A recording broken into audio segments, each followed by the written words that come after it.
नाज़रीन, इजराइल की खौफनाक बमबारी और ट्रंप की सफाई हस्ती से मिटा देने वाली और डायरेक्ट हमला करने की धमकियों के बावजूद ईरान जो है वो सामना कर रहा है। ईरान जो है वो भरपूर अंदाज के अंदर इस वक्त इजराइल और अमेरिका दोनों के साथ जो है वो टकरा गया है और इस वक्त ईरान जो है वो एस्केलेट कर रहा है और जो एग्रेसर्स हैं उनको तारीखी सबक जो है वो सिखा रहा है और जो जंग ईरान के ऊपर मुसल्लत की गई है उसका मजा चखाया जा रहा है उनको जिन्होंने जंग मुसल्लत की है।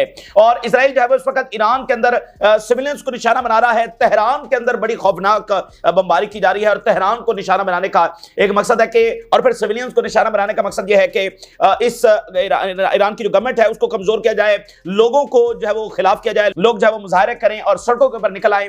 तो तेहरान को इस वक्त खौफनाक बमबारी का जो है वो निशाना बनाया जा रहा है। लेकिन ये सब चीजें इजराइल को उसके मकासद में कामयाबी नहीं दे रही हैं, बल्कि जो असल चीज हो रही है कि ये कॉलोनी को इतने जोरदार झटके लग रहे हैं कि इस कॉलोनी का जो सर्वाइवल है वो इस जंग में नजर नहीं आ रहा। यानी ईरान के ऊपर अगर हमले होते रहेंगे तो वो कई महीने शायद कई साल भी इसको बर्दाश्त कर सकता है। उन्होंने इराक वॉर के अंदर बहुत ज्यादा ये सारा कुछ बर्दाश्त किया है, लेकिन क्या इजराइल 2 हफ्ते भी इसको बर्दाश्त कर सकेगा? क्या 1 महीना भी वो इसको जब बर्दाश्त कर सकेगा? ये सबसे बड़ा सवाल है। आज 5वां दिन है और आज ही उनकी चीखें निकल रही हैं और वो अमेरिका को कह रहे हैं कि बस अगले मिनट आ जाएं और ईरान के ऊपर जो वो हमला कर दें। नाज़रीन, आज 5वां दिन है और आज का लीथल हमला, ये इन तमाम दिनों का सबसे डिस्ट्रक्टिव हमला इस वक्त रिपोर्ट्स आ रही हैं कि वो ईरान की जानब से लॉन्च किया गया है, जिसमें एडवांस लेवल के कुछ मिसाइल इस्तेमाल हुए हैं। और अभी जो हमला हुआ है, यानी अब दिन और रात का वो फर्क गया, अब ये वक्फे के साथ जब हमले जारी हैं। और इस हमले की एक और खासियत है वो ये है कि ये ईरान ने ऑफेंसिव अटैक किया है, यानी ये ईरान ने अब एक कदम आगे बढ़ाकर एक ऑफेंसिव जो अटैक है, पहले वो रिस्पांस में करते हैं, अब ये एक और तरह का अटैक है। और इसके अंदर उन्होंने जो मरकज बनाया है, जो उनके हमलों का जो फोकस रहे हैं वो उनके इंटेलिजेंस हेडक्वार्टर्स रहे हैं। ये इजराइल की तारीख का सबसे बड़ा हमला है जो उनके ऊपर हुआ है। मुसाद का इंटेलिजेंस हेडक्वार्टर निशाना बना है, उसके अलावा 8200 इसका इंटेलिजेंस हेडक्वार्टर निशाना बना है, इसके अलावा अमन इसका जो इंटेलिजेंस हेडक्वार्टर है उसको निशाना बनाया गया है। और इस वक्त जो वीडियोस, इस वक्त जो तस्वीर दुनिया भर के अंदर वायरल है, दुनिया भर के अंदर वायरल है, वो इजराइल की तबाही के मनाजर देख रही है। पूरी दुनिया इस वक्त इजराइल की तबाही के मनाजर देख रही है, जिसमें मुसाद, जिसके अंदर 8200 इसके जो हेडक्वार्टर्स हैं वो आग के शोलों की लिपेट के अंदर है। पहले तो दुनिया तस्वीर देखी तो उनको लगा कि शायद ये ईरान के ऊपर कहीं बमबारी हुई है, बाद में पता चला कि नहीं, ये तल अवीव के मनाजर हैं, ये हाइफा के मनाजर हैं। और जहां पर ये बिल्डिंग्स जो कि इंटेलिजेंस हेडक्वार्टर्स हैं वो आग के शोलों की लिपेट के अंदर हैं। ये इजराइल की जो एब्सोल्यूट आप कह लें कि जो सिक्योरिटी है, एब्सोल्यूट जो पावर है, उनकी जो हैबत है वो बहुत बुरी तरीके से एक्सपोज हो रही है। पिछले 4 दिनों के अंदर भी हुई है और इस वक्त जो हमला हुआ है ये हमला अपने आप के अंदर एक अहमियत रखता है कि इंटेलिजेंस हेडक्वार्टर्स को निशाना बनाया गया है और ना सिर्फ निशाना बनाया गया है बल्कि वो टारगेट अचीव किया गया है। मिसाइल उन बिल्डिंग्स को जाकर टकराए हैं और एक बिल्डिंग के बारे में बताया जा रहा है कि वो मुकम्मल तौर पर लेवल हो गई, मुकम्मल तौर पर जो है वो जमीन बोस हो गई। और इसमें एक नई टेक्निक जो है वो ईरान की जानिब से इस्तेमाल की गई है। जैसे इजराइल अटैक करता है एयरफोर्स के जरिए और वो एक ही जगह पर कई बम गिराता है, तो यहां पर ईरान ने भी क्या किया है कि एक एक बिल्डिंग के ऊपर कई कई बैलिस्टिक मिसाइल दाग दिए। ठीक है, तो अगर उनकी अंडरग्राउंड फैसिलिटीज भी थी तो वहां पर भी उनका गहरा नुकसान जो है वो हो सकता है, बड़ी तादाद के अंदर कैजुअलिटीज वहां पर हो सकती है। मुकम्मल सेंसरशिप इस वक्त इजराइल के अंदर लगा दी गई है, लेकिन इसके बावजूद कुछ वीडियोस और तस्वीर जो है वो दुनिया के सामने आई हैं और तल अवीव के अंदर आग के शोले देखे जा रहे हैं, हाइफा के अंदर जो है वो देखे जा रहे हैं। और साथ ईरान ने क्या कहा है, ईरान ने इस हमले के बाद यह भी कहा है कि वो ड्रोन वॉरफेयर भी शुरू करने जा रहे हैं। यानी इजराइल ने जो ईरान के ऊपर हमला किया उसने पहले ही हमले के अंदर अपनी 100% जो कैपेबिलिटीज हैं उसका मुजाहरा किया। अपनी एयरफोर्स की जितनी ताकत है उसने सारी की सारी ताकत लगा दी और फिर जो उसने असैसिनेशन ऑपरेशंस किए। तो ईरान ने जब हमलों का आगाज किया है तो उसने अपनी सारी ताकत का इस्तेमाल नहीं किया है, वो ग्रेजुअल अपनी ताकत को बढ़ा रहा है। ठीक है, और उसमें भी एक डिबेट है, कुछ लोग ये कहेंगे कि भाई पहले ही दिन वो 2000 मिसाइल दाग देते, तो इस तरह से जंगें नहीं लड़ी जाती हैं। उन्होंने पहले दिन अटैक किया और देखें अटैक था, उसमें देखना था कि उनका एयर डिफेंस कैसे काम करता है, और फिर पहले दिन 2000 मिसाइल दाग दें तो फिर देखें इतनी एस्केलेशन हो जाएगी कि न्यूक्लियर का भी खतरा है। तो बड़ी विजडम के साथ चलना है। और फिर ईरान ने अटैक किया पहले दिन रिस्पांस के अंदर, दुनिया को फिर मैसेज दिया कि इन्होंने हमारे पर एग्रेशन किया, हम फिर भी अभी रिस्ट्रेंट कर रहे हैं, हम मैसेज दे रहे हैं सीज फायर का। अगले दिन फिर थोड़ा सा हमला और बढ़ाया, फिर अगले दिन और बढ़ाया। तो ईरान के जो हमले हैं वो एक उस खास पैटर्न के तहत हैं।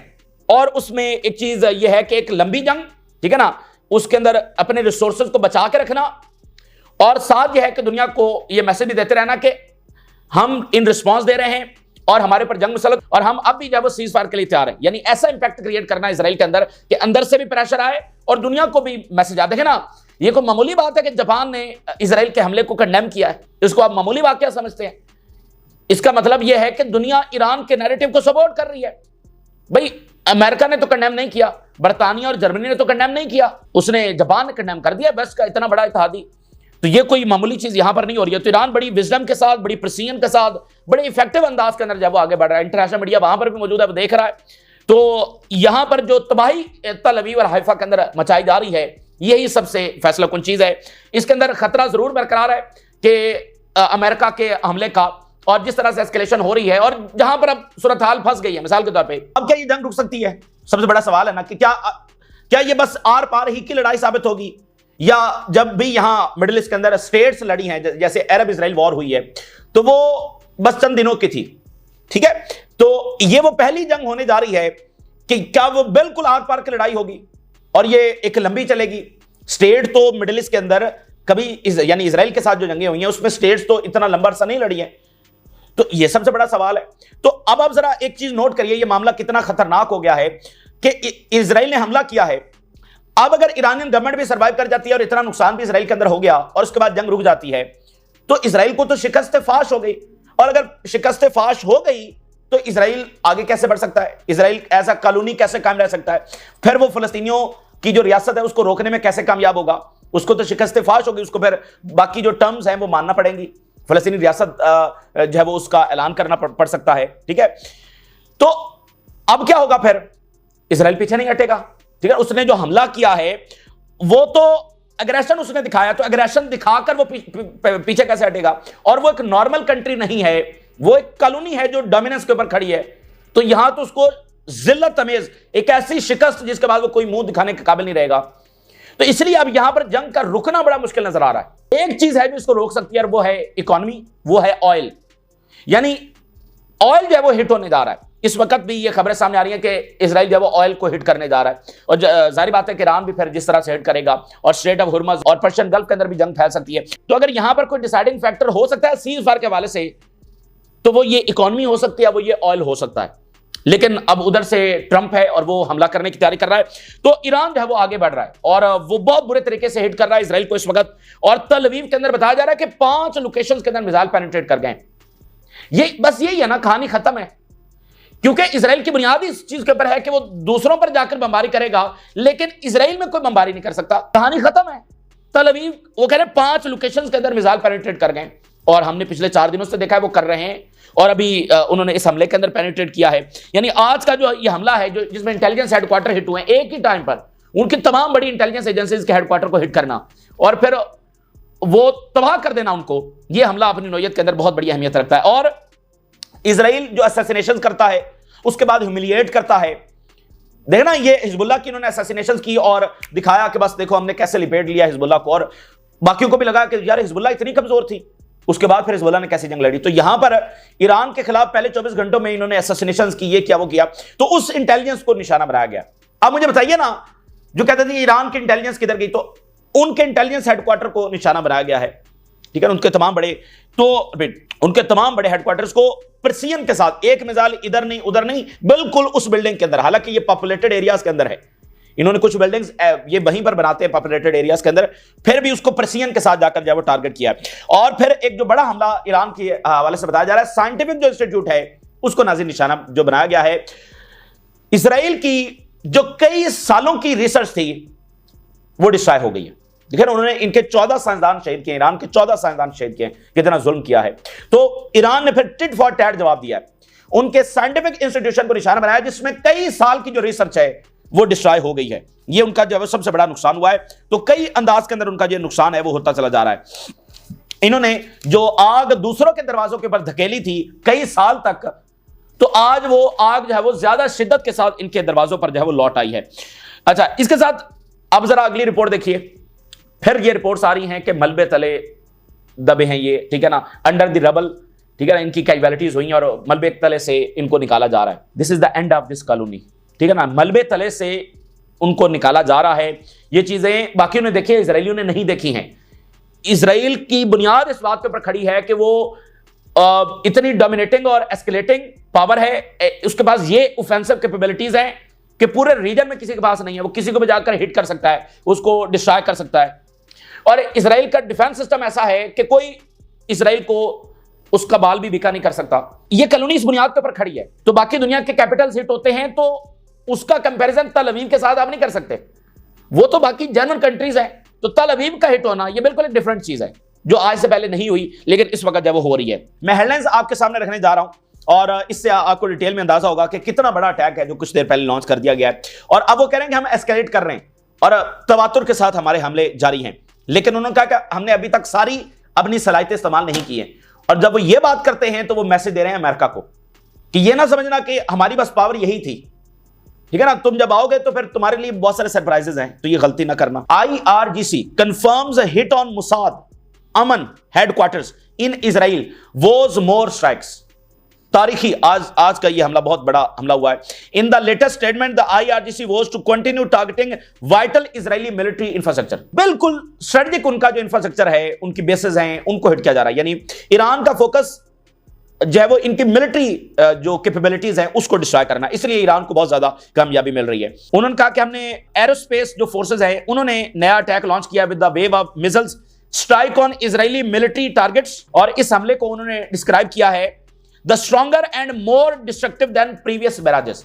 ये जो पीछे हम हमले करते रहे हैं जो बहुत ज्यादा वो भी तबाहकुन थे, लेकिन ये जो हमने अभी हमला लॉन्च किया है ये मोस्ट डिस्ट्रक्टिव है और ये मोस्ट इफेक्टिव है, डिसाइसिव है, स्ट्रॉन्ग है। और उन्होंने कहा कि जो इजरायली मिलिट्री इंटेलिजेंस का जो हेडक्वार्टर है इसको हमने हिट किया है। और फिर मुसाद का जो ऑपरेशन और प्लानिंग सेंटर है इन तल Aviv which was reportedly इनगल्फ्ड in flames following the attack, जिसके बारे में यह बताया जा रहा है और वीडियो सामने आ रही है कि वो आग के शोलों में लिपटा गया है। मुसाद का हेडक्वार्टर इन तल अवीव वो आग के शोलों के अंदर इस वक्त लिपटा गया है। वो वीडियोस और तस्वीर दुनिया भर के सामने आ रही है। Operation true promise 3 Iran missiles strike hits Israeli intelligence headquarters. और ये कहां पर हुए हैं? हर्जेलिया के अंदर ये अटैक किया गया है। Multiple Iranian missile hits central areas of occupied Palestine. Israel का जो सेंट्रल एरियाज है और उसके अलावा हर्जेलिया ये कोस्टल सिटी है, यहां पर जो इंटेलिजेंस मरकज, इससे पहले भी हर्जेलिया पर अटैक हुआ है, अब उनका जो इंटेलिजेंस हेडक्वार्टर है, इंटेलिजेंस बिल्डिंग्स है, उनको निशाना बनाया गया है। Tit for tat. Photos publish हुए हैं, वीडियोस पब्लिश हुई हैं। The image appears to show the location of the attack on a large warehouse और लॉजिस्टिक फैसिलिटी। इसके अलावा उन्होंने इनकी एक बड़ी जो लॉजिस्टिक फैसिलिटी है उसको भी निशाना बनाया है। और बताया जा रहा है कि ये इस तरह की फैसिलिटी थी कि जितनी भी लॉजिस्टिकल एक्टिविटीज होती हैं मिलिट्री इंटेलिजेंस के लिए, अमन जो इनकी बॉडी है मिलिट्री इंटेलिजेंस की, उसके लिए जितनी भी लॉजिस्टिकल सपोर्ट होती है वो जिस बिल्डिंग से होती है उसको हिट किया गया, उस फैसिलिटी को हिट किया गया है। इतनी बड़ी प्रिसीजन के साथ हमला करना ये बहुत ही गैर मामूली बात है। और direct and escalating response to the Israeli occupation continued bombardment of Iranian cities and civilian infrastructure. ये जो सिविलियन इंफ्रास्ट्रक्चर को निशाना बना रहे हैं उसके जवाब में ये एस्केलेटरी और डायरेक्ट रिस्पॉन्स है वो दिया गया है। और वो बता रहे हैं कि सिर्फ 2 जो बिल्डिंग्स हैं उनको हिट करने के लिए 20 बैलिस्टिक मिसाइल्स लॉन्च किए गए। यानी मैंने आपको बताया ना कि वही तरीकाकार के एक ही जगह पर कई ज्यादा मिसाइल आकर टकराना, तो वो अगर अंडरग्राउंड फैसिलिटीज भी हैं तो वो भी हिट होंगी। और जाहिर बात है इजरायलियों ने उसको इतना गहरा नहीं बनाया होगा क्योंकि उनको कभी ये खतरा रहा नहीं कि हमारे ऊपर आकर एयरफोर्स अटैक करेगी। हिजबुल्लाह को तो पता है ना कि उनके ऊपर एयरफोर्स नहीं आकर अटैक करना है। ईरान ने इसलिए मिसाइल सिटीज बनाए हुए हैं, उनको पता है कि उनकी अपनी एयरफोर्स है नहीं और इजरायली एयरफोर्स कितना पेनिट्रेट कर सकती है उस हिसाब से उन्होंने मिसाइल सिटीज बनाए हुए हैं। तो इनका तो मामला मुख्तलिफ है, इनकी तो अपनी एयरफोर्स है और वो डिफेंस भी कर सकती है और इनको पता है कि किसी के पास F-35 नहीं है, स्ट्रेटेजिक बॉम्बर्स नहीं है कि वो आएंगे और हमारे पर अटैक करेंगे और अंडरग्राउंड फैसिलिटीज तबाह करेंगे। तो ईरान जो है वो एक एक जगह पर इस तरह के बिल्डिंग्स के ऊपर जब वो 4-4, 5-5 बैलिस्टिक मिसाइल भी दाग रहा है। Israeli media have acknowledged casualties and infrastructure damage. Israeli media ने भी इसको कंफर्म किया कि कैजुअलिटीज हुई हैं। एंड वायरल ऑनलाइन वीडियो, पूरी दुनिया में अब ये वीडियो वायरल हैं, shows fire and black smoke rising from multiple impact sites. Haifa और तल अवीव और सेंट्रल इजराइल की कई एक साइड से जहां पर यह ताजा तरीन हमला हुआ है, गहरे बादल धुएं के जो है वो नजर आ रहे हैं, आग के शोले वहां पर नजर आ रहे हैं। वन वीडियो कैप्चर्ड अ बस इनगल्फ्ड in flames in a parking. एक वीडियो सामने है जिसमें बस जो है वो शोलों में लिपटी हुई है, while other image shows smoke blowing in several areas. कुछ और वीडियो सामने है जिसमें देखा जा सकता है कि कई एक एरियाज के अंदर धुएं के बादल उठते हुए नजर आ रहे हैं। Iranian ballistic missile struck at least 5 locations across the heart of the Tel Aviv. बिल्कुल जो तल अवीव का मरकज है उसमें कम से कम 5 लोकेशंस के मिसाइल, वो जो ट्रम्प वहां से भागा है ना G7 छोड़कर, तो वो एक एक घंटा अब इस कॉलोनी के लिए बड़ा मुश्किल साबित हो रहा है। तल अवीव में 5 location, in the heart of तल अवीव, किसी कोने में नहीं, इन आउटस्कर्ट्स नहीं, इन द हार्ट ऑफ तल अवीव 5 मिसाइल पेनिट्रेट कर गए with multiple impacts reported through out greater तल अवीव। ह्यूज एक्सप्लोजन्स वर हर्ड अपॉन इंपैक्ट। बड़े धमाके तल अवीव में, इन द हार्ट ऑफ तल अवीव।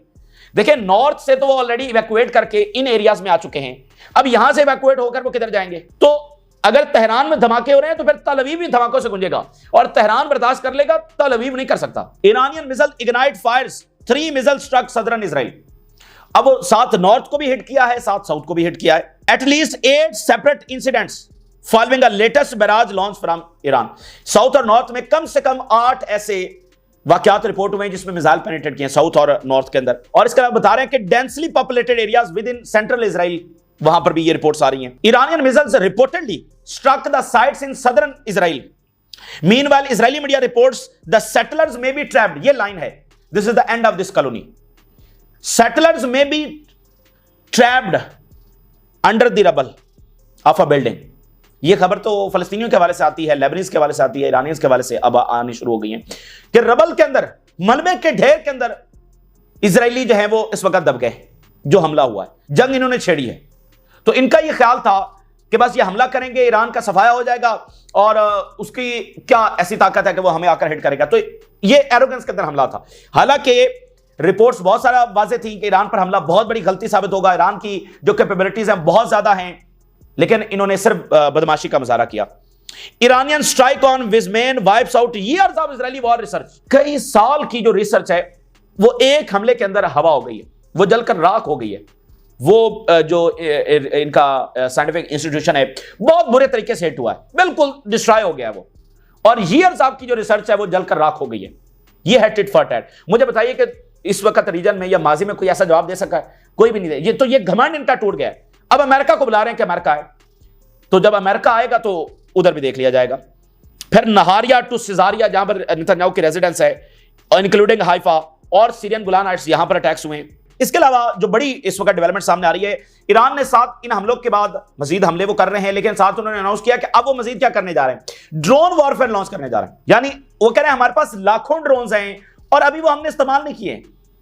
अब ड्रोन वॉरफेयर देखें, अब यूक्रेन जंग में ड्रोन वॉरफेयर बहुत इंपैक्टफुल साबित हुआ है, तो अब वो कह रहे हैं हम ड्रोन वॉरफेयर करने जा रहे हैं। Drone war looms as Iranian commander warns of mass UAV deployment. लाखों ड्रोन उनके पास है। Hundreds of drones would soon be launched toward Israeli target। बहुत जल्दी पहला जो हमला है, hundreds of drones।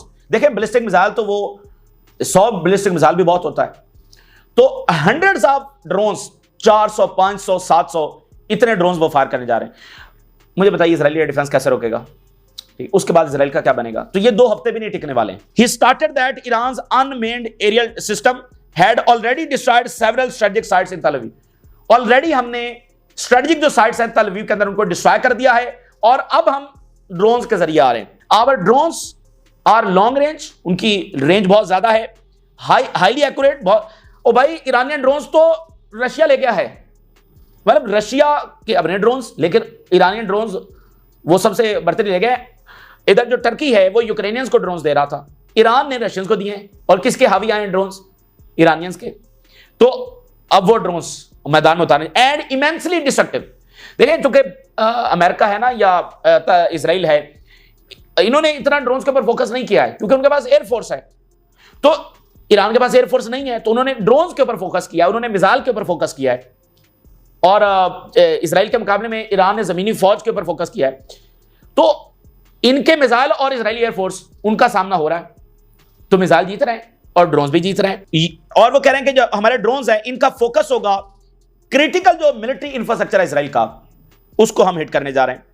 और रिटेलिएशन जो हम करने जा रहे हैं ये इन वेव्स होगी, यानी जो जिस तरह ये वेव्स के अंदर अटैक्स कर रहे हैं, यानी एक वेव आई उसके अंदर 400 ड्रोन हो गए या 200 ड्रोन हो गए, फिर वक्फा आया, फिर तो इस तरह इन वेव्स है, यानी इसका मतलब वो कह रहे हैं कि हमारे पास लंबी सलाहियत है ये ड्रोन्स फायर करने की। Coordinated as part of the broader military doctrine developed in the response to ongoing Israeli aggression, और एक ब्रॉडर हमारे पास मिलिट्री स्ट्रेटजी है जिसके तहत हम ये हमला करने जा रहे हैं।